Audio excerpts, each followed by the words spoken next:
There are robbers and con men that break into homes and steal and trash while the family's at work, and none of the neighbors see or hear a clue. There are serial rapists out there, and one is in a town something like ours, and the women are all sleeping in Playtex girdles. There was a kidnapping, and of course the perpetrator was discovered to be the estranged father, and the children weren't really in any danger, but we didn't know that to start with. I'm often afraid, and I don't like it. You see, my dear husband works for AT&T. He's called a troubleshooter, and often he doesn't get home till the wee hours of the morning, and sometimes he's gone for a couple of days all at once. And I'm home alone with our 3-year-old son and our 5-year-old daughter. The nights will be long and lonely. My son will turn over in bed and I'll jump up to take and see what's the matter with him. The house will have cracks and creaks and places I didn't know the house had. The cat will jump on my bed and I'll jump out. I'm afraid, and I don't like it. You need a dog. All of my friends told me he doesn't have to be big, he just has to be able to bark, and he could be gentle as anything with your children. Oh, I answered an ad in our local paper. This family lived in Antelope, and I live in Sisters Heights, so it was just a hop, skip, and a jump across the freeway. They were moving out of state, and they wanted a good home for their Airedale mixed dog.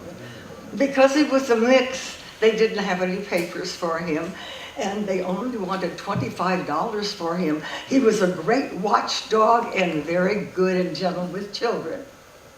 Oh, I drove into their drive, and there was a small pony galloping around in their front yard.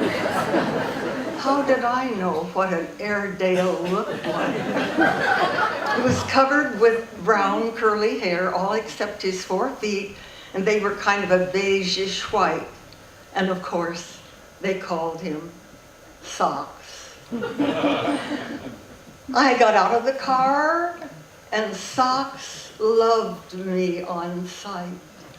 He put gentle paws on my shoulders and lapped my face with his big red tongue. He had burger bit breath. Then something in the yard got his attention, and he galloped over there barking wildly. It's true, he was just what I wanted, a good guard dog and gentle. They said that they could see I'd give him a good home, and they only charged me $10.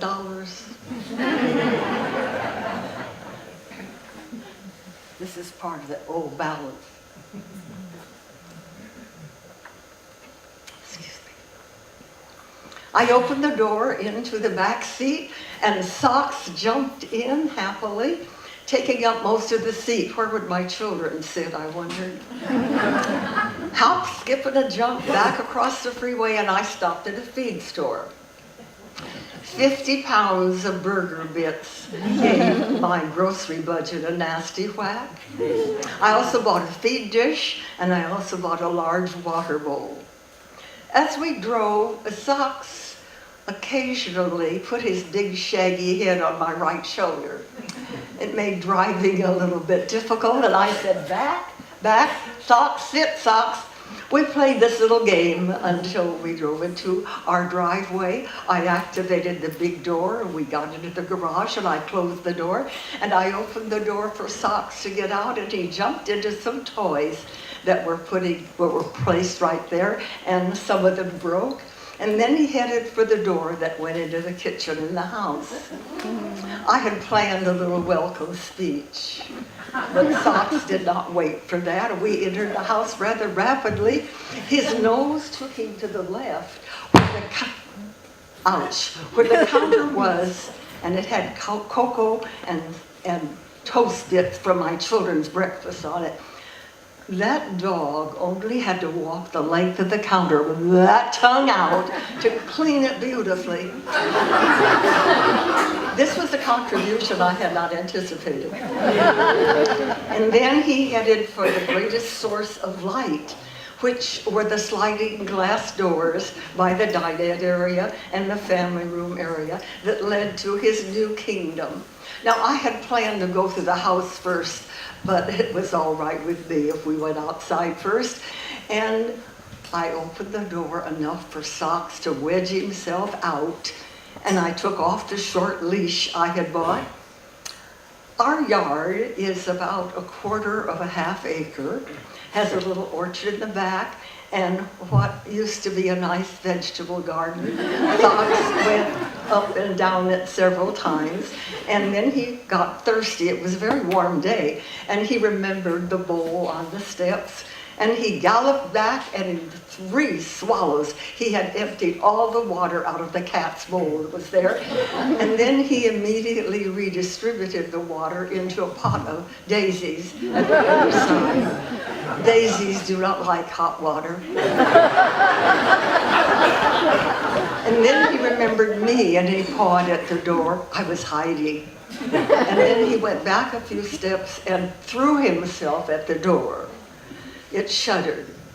So did I. It would be an awful mess if it broke. I came out and I opened the slider a little bit, and Socks wedged himself in. He was so glad to see me, and I got the leash on him, and I said, Socks, we're going to walk through the house now, and heel. I remembered that word from someplace. Heel. And wonder of wonders, we did go through the house rather sedately, through the family area, through the dinette area, through the kitchen, which was now familiar, into the front entrance and into the hall that led to the bedrooms. Socks sniffed his way around our bedroom and bathroom. I went by the door of our small son's room because the cat often slept on his bed, and I wasn't ready for that confrontation yet. Down at the end of the hall to my daughter's bedroom and their bathroom, and there was one of my daughter's favorite stuffed animals in a chair with its arm hanging over the side. Before I knew it, that arm was in Sock's mouth, and he shook it, and the arm came off. My daughter's not going to be happy.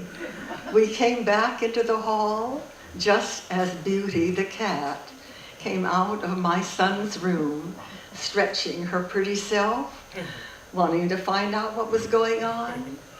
The dog and the cat saw each other simultaneously, and they disappeared in the arch that led to the living room. From my position on the floor, I could tell that Socks was leaping up as he barked. Up? It was the only place the cat could be up, and that was the chandelier. How she ever made that leap, I'll never know.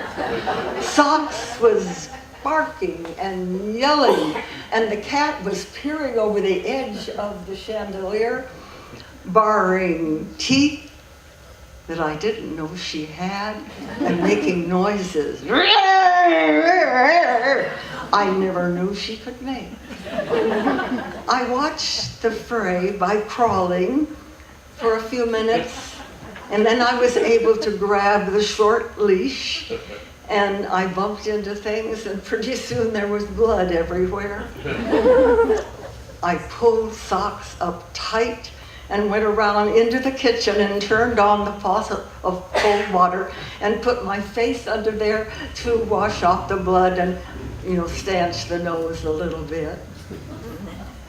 That dog put his forepaws on the counter, pushing me aside and putting his face and his big red tongue underneath the faucet.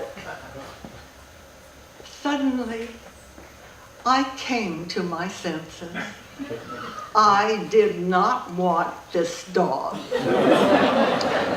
We would put double locks on all the outside doors. We would put light sensors in the house. I would still be afraid when my husband was gone, but I would be sane. I turned off the water and grabbed a tea towel and attempted to dry my face and staunch the blood firmly, and Socks kept me wet because he kept shaking his shaggy head and it was all wet, you know, and into the garage we went by the broken toys. Socks jumped again happily into the seat, and I activated the door, and out we went, and hop, skip, and a jump across the highway and back into the family's yard. They were a little surprised to see us. I let Socks out, and he was delighted to see them. I'm not sure that they were as happy to see Socks as he was to see them.